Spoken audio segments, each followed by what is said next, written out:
Hello, welcome to my channel. So as I will सिकौँ है how to configure VS Code for C or C++ language. So त्यसको लागि हामीले पहिला Chrome open गर्नु पर्यो. एउटा सफ्टवेयर छ माइक्रोसफ्टबाट. त्यसको नाम छ VS Code. So हामीले टाइप गरौँ डाउनलोड VS Code. ओपन आउँछ नि त्यो फर्स्ट लिंकमै दिएको छ. त्यसले हामीले ओपन गरौँ. ओपन भएपछि यहाँ विन्डोजको लागि छ, लिनक्सको लागि छ, म्याकको लागि छ. हामीले विन्डोज युज गरिरहेको छौँ. सो विन्डोजको लागि डाउनलोड गर्ने. सो डाउनलोडमा क्लिक गरेपछि एउटा सेभ आउँछ. कहाँ सेभ गर्ने हो त्यो डिफल्ट सेटिङमै गर्ने.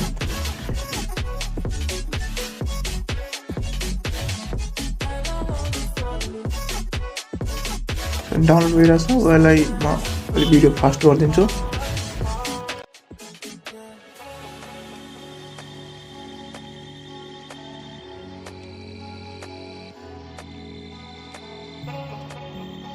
सो हाम्रो VS Code डाउनलोड भइसकेको छ. यसलाई क्लिक गरेर ओपन गरौँ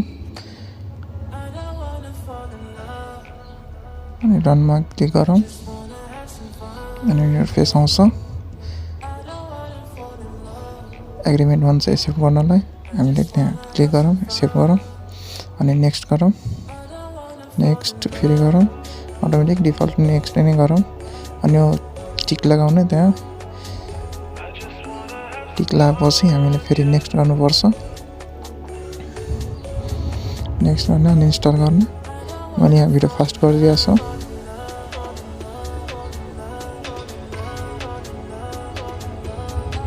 सो फिनिस गरिदिउँ.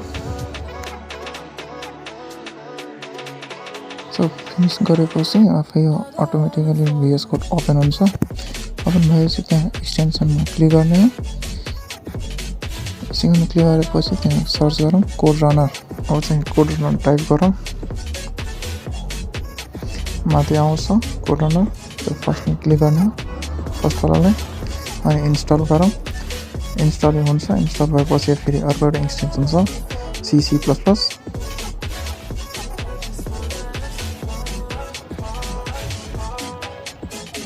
फर्स्टमा छ माइक्रोसफ्टवाला. त्यसमा क्लिक गरेर फेरि इन्स्टल गर्ने. C+ इन्स्टल भएपछि फेरि एउटा अर्को काम गर्नुपर्छ.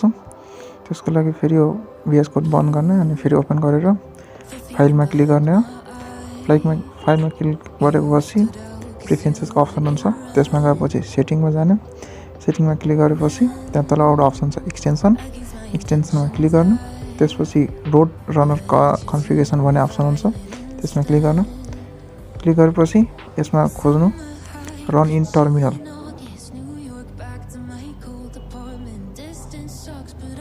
यदि टिक छ भने ठिक छ, छैन भने त्यसलाई टिक गरौँ. भइसकेपछि त्यसलाई बन्द गर्नु. बन्द गरेपछि फेरि क्रोम ओपन गरेर -GW सर्च गर्नु. अर्को टाइममा टाइप गरौँ अनि त्यसपछि सेकेन्ड लिङ्क छ sourceforge.net वाला. त्यसमा क्लिक गरेर ओपन गर्नुहोस्. ओपन भएपछि त्यो -GW आउँछ. त्यसमा डाउनलोड क्लिक गर्ने बटन छ. त्यहाँ डाउनलोड गर्ने. यहाँ 5 सेकेन्डसम्म वेट गर्नुपर्छ. त्यसपछि अटोमेटिकली डाउनलोड हुन्छ.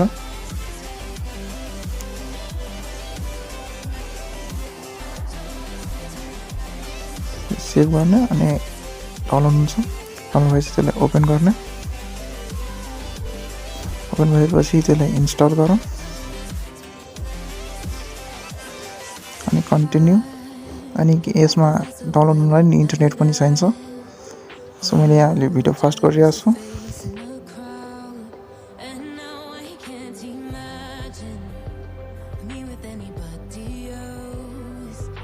भएपछि कन्टिन्यूमा क्लिक गरेर अनि आउँछ.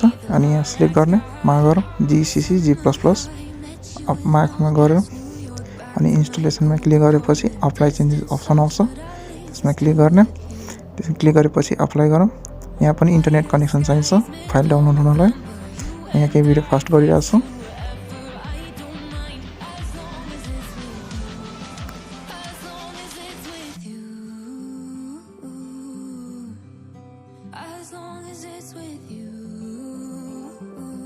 अनि सबै फाइलहरू डाउनलोड भएपछि यस्तो इन्टरफेस आउँछ। त्यहाँ टिक गरौँ, क्लोज डायलग अटोमेटिकली भएपछि इन्स्टल भएपछि आफै त्यो इन्टरफेस बन्द हुन्छ।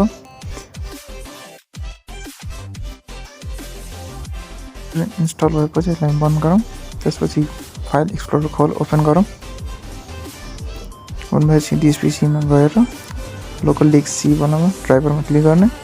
ओपन गरेपछि त्यहाँ मिन्जा डब्लु फोल्डर होला, त्यसलाई ओपन गर्ने। ओपन भएपछि फेरि बिन अप्सन हुन्छ, त्यसलाई पनि ओपन गर्ने। त्यो पाथ छ माथिलाई त्यो कपी गर्नु। कपी गरेपछि सर्च बक्समा आएर इएनबी सर्च गर्नु।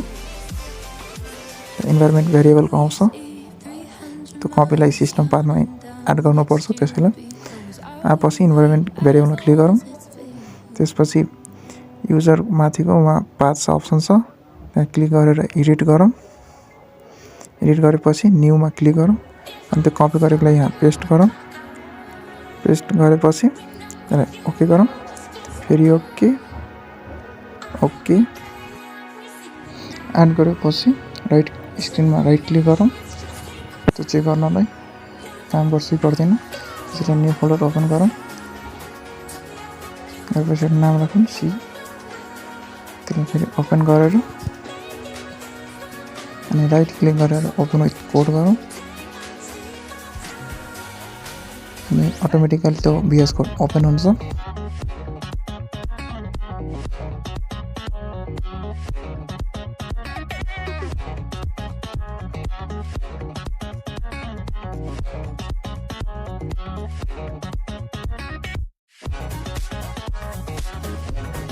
एउटा फाइल बनाऊ hell.c भनेर।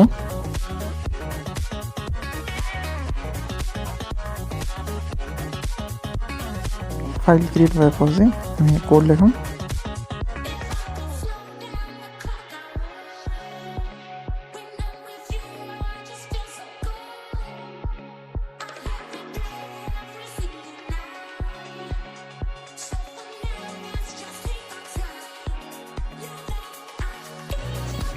हाम्रो कोड सक्सेसफुली रन भयो। तल त्यहाँ देखिरहेछ हेलो वर्ल्ड भनेर।